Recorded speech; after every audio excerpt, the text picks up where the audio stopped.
Yeah.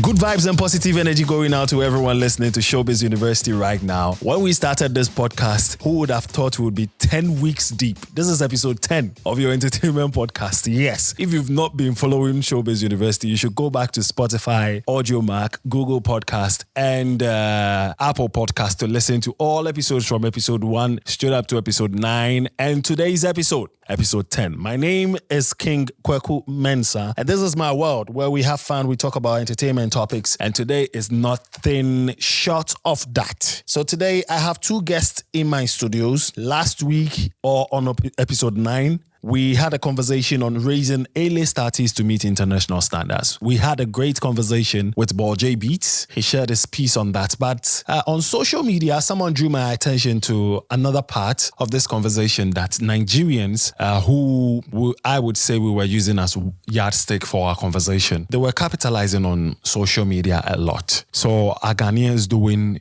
that? Or are they not doing that? So this conversation we are going to have on episode 10. So if you're listening to us, welcome to another episode. On today's episode, Ceci will be coming through with 3 headlines for Entertainment Gist Corner. I'll also be giving you your Mind Day and 10 banging songs you can listen to on weekend playlists. But in the meantime, let's zoom in straight into lecture time. We are in the lecture time now, and I have 2 guest lecturers sitting here with me right now. I nearly said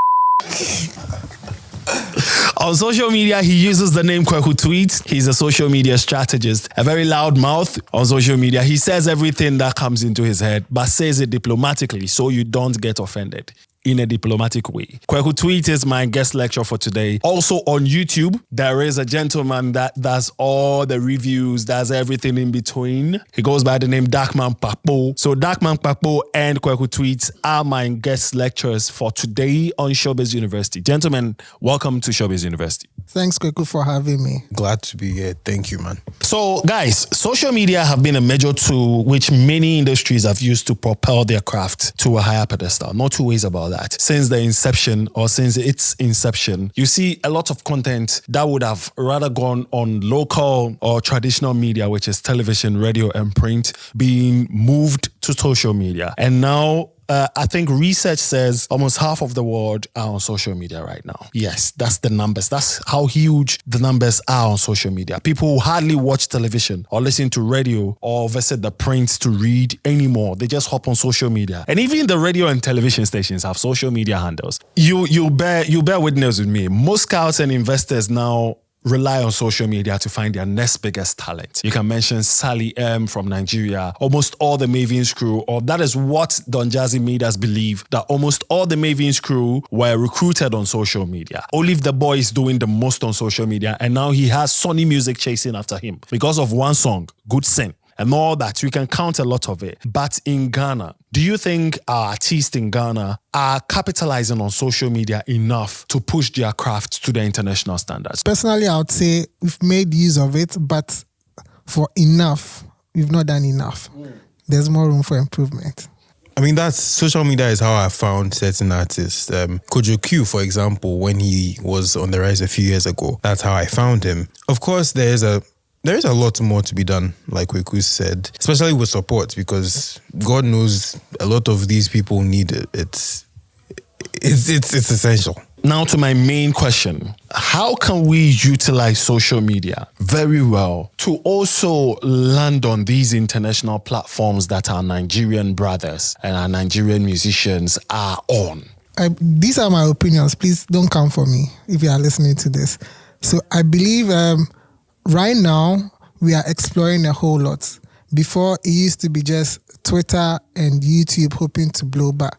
With the advent of TikTok, I think TikTok is doing the magic for most of our artists with the whole dance challenge. And I mean, it's making our music make waves in other countries. Like we are gradually penetrating Nigeria, we are going out there. But the funny thing is, most of the time, our music go out there and they still think it's Nigerian. I don't know how that thing happens. Because recently I saw, I've forgotten the artist, but someone in US was jamming to a Ghanaian song and then just put a Nigerian flag there. So I was wondering, like, what's going on? Yeah. So yeah, that's my 2 cents for now. Anyway, so that was the US artist you were talking about was Sway Lee. And he made a tweet saying he can't wait to jump on an Amapiano song, and also plays the Nigerian flag there, and South Africans were coming for him. Anyway, so Darkman Papo, you are on YouTube. On YouTube is all about videos and all those kind of stuff. Do you think our videos kind of, when you're comparing it to our Nigerian brothers, then again, I think that is what we should do, because right now there are bigger worlds out there, yes, but it looks like we are all focused on Nigeria. We are chasing Nigeria while Nigeria is chasing the world. So when we compare ourselves to Nigeria in terms of videos that come out on YouTube, content from Ghanaian artists that come out on YouTube, do you think we are utilizing the platform enough? If no, what can we do?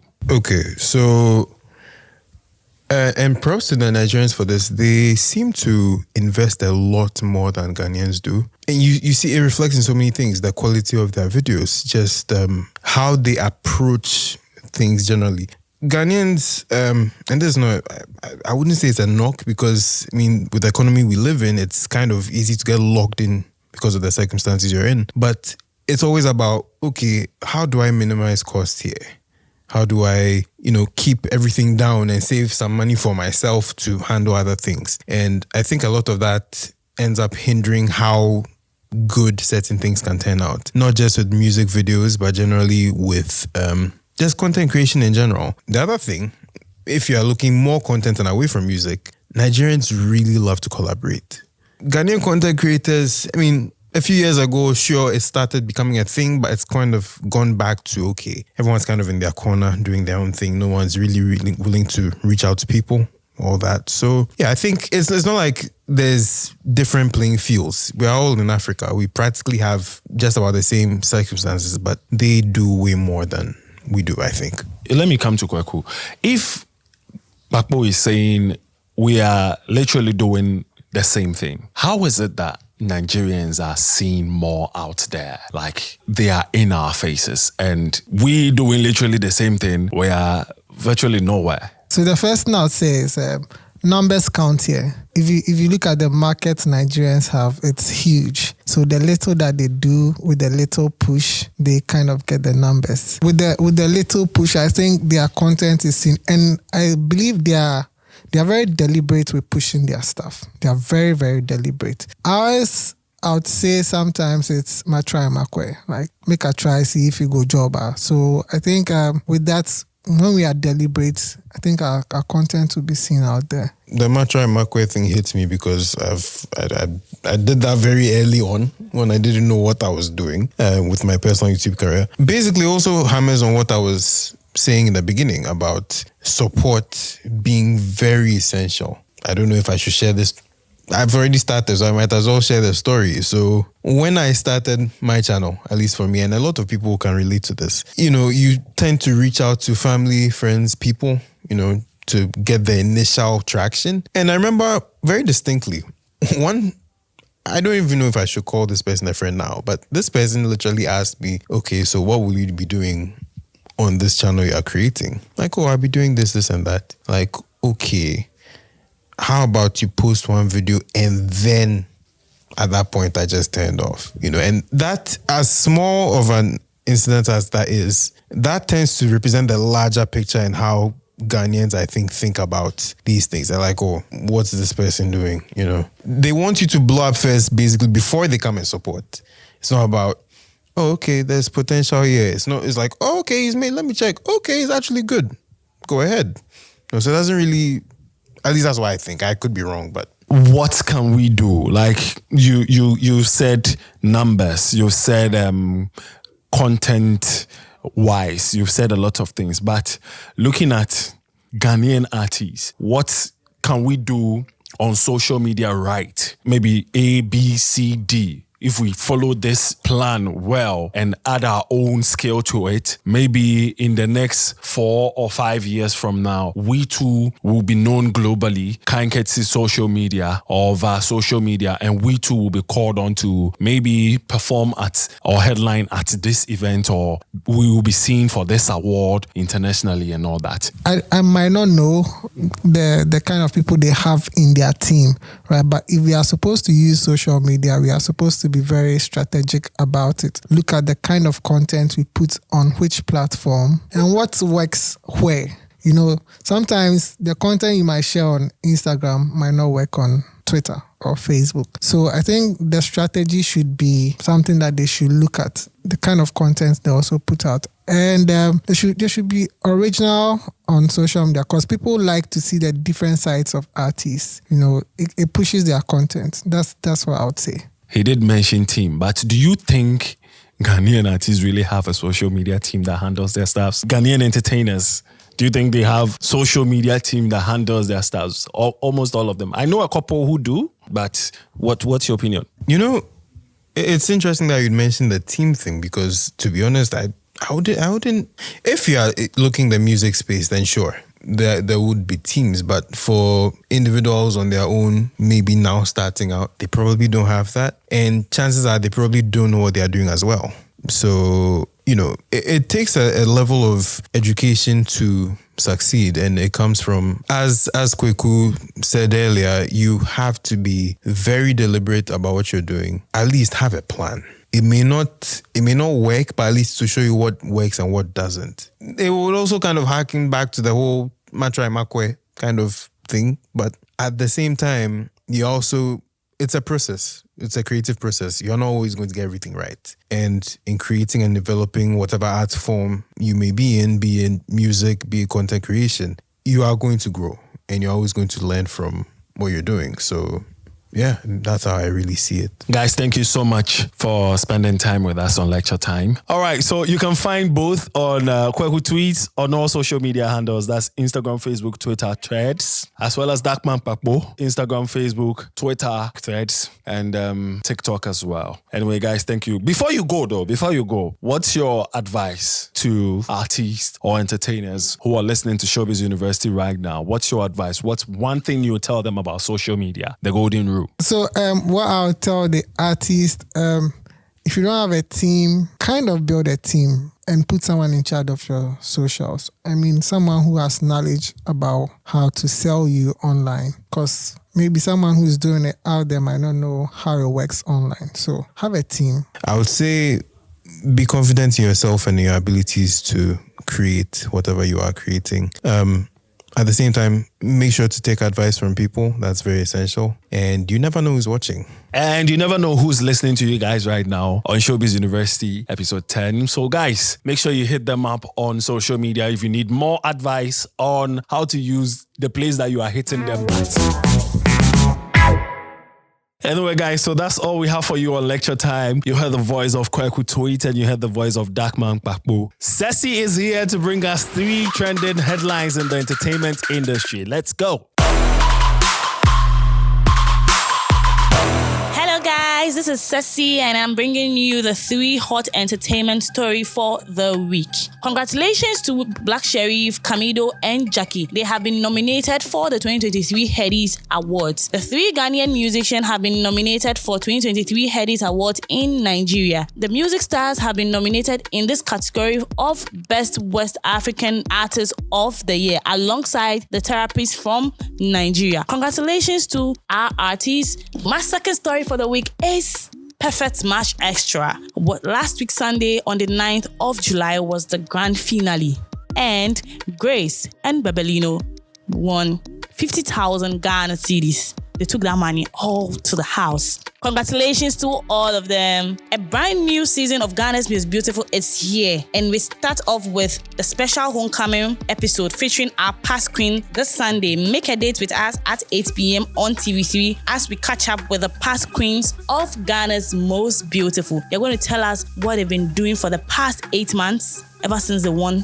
or they participated in the Ghana's Most Beautiful. Drop your comments in the comment section and with the hashtag ShowbizUni. Bye. Thank you so much, Ceci, for bringing us the 3 hot headlines. Your Mind Day segment is next. I mean, the worldly people. That's why I said Lucifer. We are with the guy. Something is wrong with you. On episode 9 of Showbiz University, I asked you a simple question that if you have feelings or you've developed feelings for your best friend, I mean, opposite sex kind of friendship, would you be bold enough to tell him or her, or you keep it to yourself for the sake of your friendship? If you tell her or tell him to, it might end your relationship. So what will you do? We asked you to use the hashtag ShowbizUni on social media, and these are some of the comments I gathered on social media. So let's read a few. The Sneaker Therapist says, you don't tell them who, just invite her over for a few wine dates. You will find out if she's going to be yours in the next few minutes. Personal experience. Put yourself first.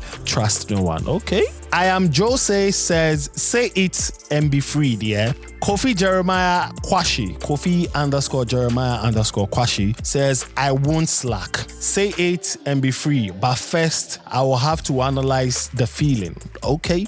Royal Diva 22 says, Charlie, what if I just the one sleep with you and leave you? And this is coming from a woman. Why am I not shocked? Anyway, Owusu Ado Gladys says, I wouldn't do it, but I'll definitely advise someone else to do it.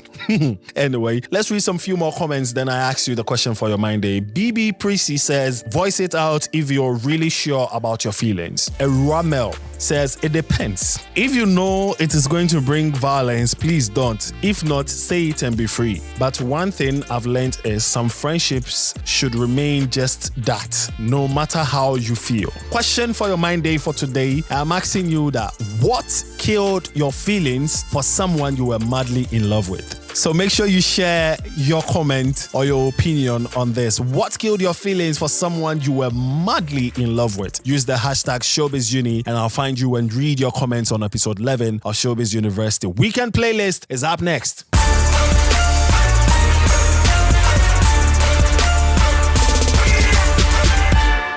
Here are top 10 songs you can bang to on your weekend. I mean, Saturday and Sunday throughout till the next episode on Friday. Kim Promise decided to do a remix of Abena Call Me Later, Terminator, and he featured Young John. So Kim Promise went to Nigeria, brought in Young John for a remix of Terminator. Aquabo has a new song out titled I don't know the song. I'm yet to listen to it, but people are talking about it on social media. So it's right, I added it to my top 10 songs. Kofi Mole also featured Fameye on a new song they call G Story. G Story is a hustlers anthem right there. If you're a fan of high life music, then DJ Akua and Kwame Eugene have you sorted because they have a new song out called Ayifro Dondo. It's a wedding song. For the street boys and hustlers them, Gambo from Ghana went to Nigeria and featured Goya Meno on a song they titled Cat Soup. So Dope Nation is still in my top 10 with Check My Zingo. It's still banging. Quams from Quams and Flavor featured J Money on a song they called Womanizer. Reggie from the Asaka Boys. Reggie has his new album out called Most High. A song that is banging on the album is 555. Pato Rankin is readying himself for an album titled World Best, and he has released a single of the album, and he featured dancehall icon Popcorn. Title is Tonight. Spyro, who's your guy? The guy that built 2 mansions out of one song. Yeah, has a new song out. Then he featured Diamond Platinum's Tenny and Inyanya. And the title is For You. Running you through my top 10 once again. Kim Promise Terminator featuring Young John. Aquabwa Sex. Kofi Mole G Story featuring Fameye. DJ Akuwa Ayifro Dondo featuring Kwame Eugene. Gambo featuring Goya Meno Cat Soap. Dope Nation Check My Zingo. Quams and Flavor featuring J Money Womanizer. Reggie 555 of the Most High album. Pato Rankin Tonight featuring Popcorn. Spyro For You featuring Diamond Platinum's Tenny and Inyanya. That's all we have for you for today's episode of Showbiz University. My name is King Kweku Mensah. We meet again on episode 11. But in the meantime, hop on to Spotify, Audiomack, Apple Podcast, and Google Podcast. Listen to every episode from episode 1 straight up to episode 10. Tell me what you think. Anyway, good vibes and positive energy going out to you. Peace out.